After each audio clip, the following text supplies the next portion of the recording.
Good morning from the Freedom of Information and Privacy Association. I'm Patrick Farnsworth, and this is your Access and Privacy News Summary for Saturday, October 5th.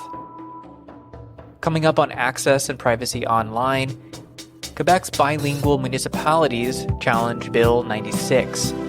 A privacy breach hits Woodstock Hospital again, and a judge overturns Georgia's 6-week abortion ban. As always, you can find the full story when you click the links in the show notes and read more on our website. Let's dive right in.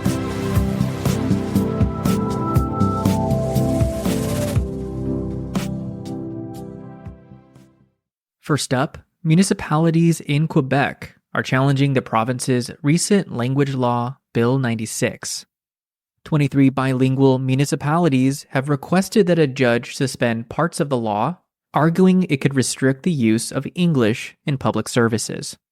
They're concerned about the negative impacts on communication with citizens and the law's broader implications for access to government information. The law apparently gives the language watchdog vast powers of search and seizure that exceed those of police, including access to employees' personal information and even legal advice that should be protected under solicitor-client privilege. This case could have significant privacy and access to information implications, especially for non-French speaking citizens.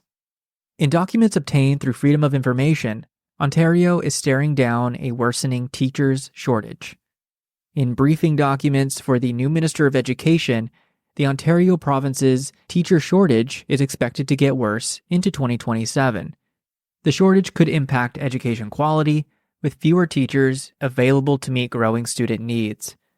According to the Ontario College of Teachers, admission rates dropped when the government made Teachers College 2 years instead of 1. The document emphasizes the importance of planning for this shortage now to ensure access to quality education remains unaffected, but also raises concerns about transparency and how such critical staffing issues are communicated to the public. From Lee Griffey, LJI reporter at the Woodstock Ingersoll Echo, the Woodstock Hospital in Ontario is facing yet another privacy breach. A patient's personal health information was accessed inappropriately, marking the hospital's second privacy violation this year. The incident happened when a clinician meant to send an itinerary of events to a patient on the list of the Mental Health Day program. They instead mistakenly sent a list of the roster of the day hospital patients to a patient on the list of the Mental Health Day program. Mistakes can happen. From the story, despite this being the second privacy breach in a year, it would appear that the Woodstock Hospital needs to improve their breach response in addition to their information management practice.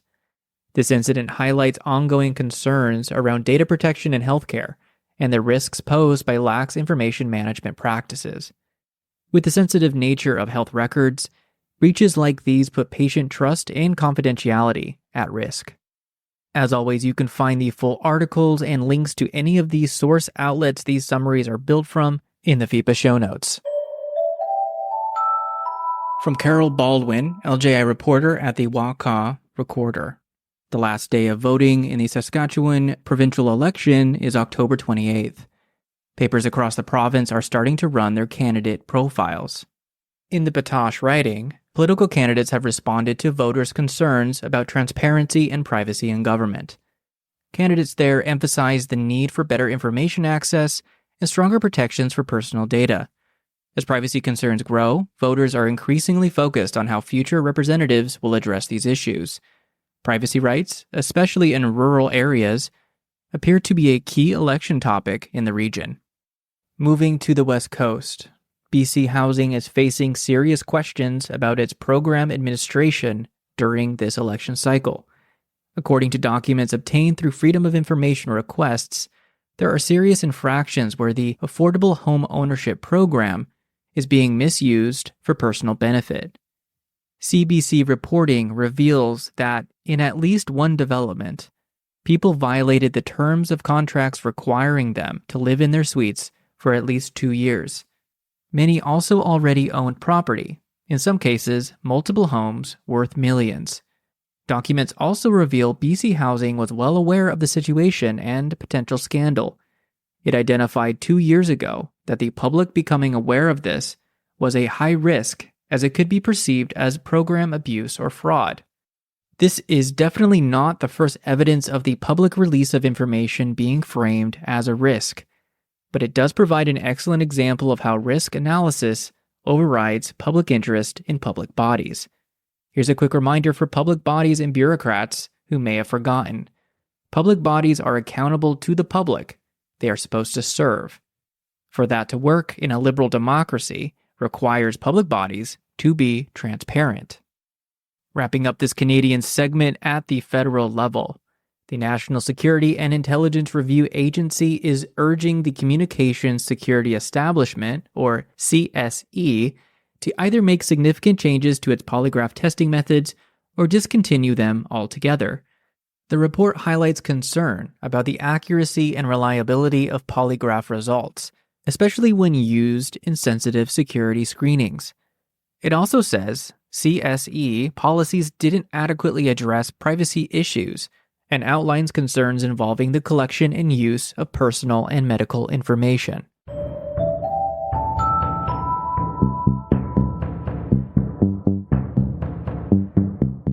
Turning to a few significant stories from the United States and around the world. In Kentucky, we have a reminder that access to information needs to address differences. A sign language interpreter has been honored for their role in a special program providing weather radios to the deaf community. This initiative aims to ensure that those with hearing impairments have access to critical weather alerts, promoting both safety and inclusivity. It is a great example of how technology and public service can come together to ensure equal access to vital information. In significant court cases, tech giant Epic Games is suing Google and Samsung, accusing them of violating antitrust laws through their control over phone settings and app distribution. The main issue is Samsung's auto blocker that only allows for apps from authorized sources, such as the Samsung Galaxy Store or Google Play Store, to be installed. Epic Games claims this feature essentially ensures Google's dominance over Android app distribution. This case could have significant implications for digital marketplaces and user data control. It's part of a broader effort to challenge monopolistic practices that can limit user choice and raise privacy and security concerns in the tech world. Also in the United States, with a recent ruling in Georgia, abortion access is rapidly evolving. A judge recently struck down the state's 6-week abortion ban, allowing procedures to resume beyond this point in pregnancy, saying Georgia gives women a constitutional right to privacy, including making personal health decisions. However, this ruling is not expected to be the final word on the matter, with legal experts predicting further challenges. The ruling follows the overturning of Roe v. Wade in 2022, ending a national right to abortion, and opened the door for state bans. Now, 13 states ban abortions at any stage. Turning to Europe, the country of Georgia's enactment of anti-LGBTQ+ measures are raising fears of increased hate crimes in the region.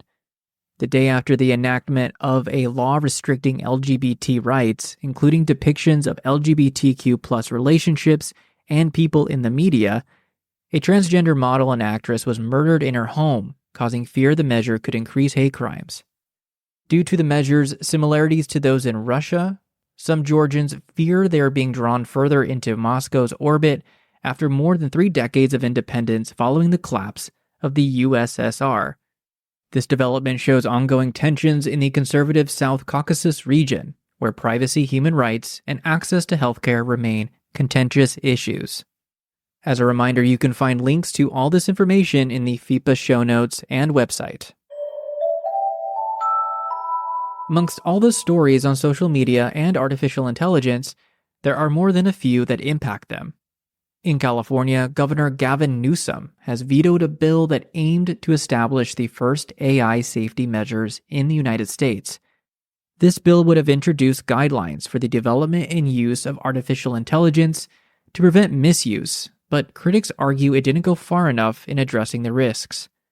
The veto sparks further debate on how best to regulate emerging technologies, especially when it comes to protecting privacy and data security. In Indiana, a court has reinstated a lawsuit against TikTok, alleging that the platform violates child privacy laws. The lawsuit claims TikTok collects and misuses data from minors without proper consent, raising alarms about how social media platforms handle the data of young users. The litigation also claims TikTok deceives consumers into believing their sensitive and personal information is secure. The lawsuit was reinstated after it was found the millions of Indianan users and income TikTok reported from Indiana established the jurisdiction of the state's courts. The case highlights the increasing legal pressure on platforms to protect user privacy, particularly for vulnerable groups like children. And as we wrap this week, in a recent interview during a stop in Toronto, former Facebook employee Frances Haugen is continuing her advocacy for better protections for children on social media platforms. Haugen argues that platforms like Facebook must prioritize user safety over profits, especially when it comes to children. She proposes platforms compile data focused on 30 problems spanning 100 metrics, like how many kids received unwanted sexual communication on each platform in the last week, and release it monthly. She predicts the results would convince advertisers to spend on safer platforms, and quickly. With growing concerns about data collection and exposure to harmful content, her comments are a reminder of the global conversation surrounding privacy and safety for young users online.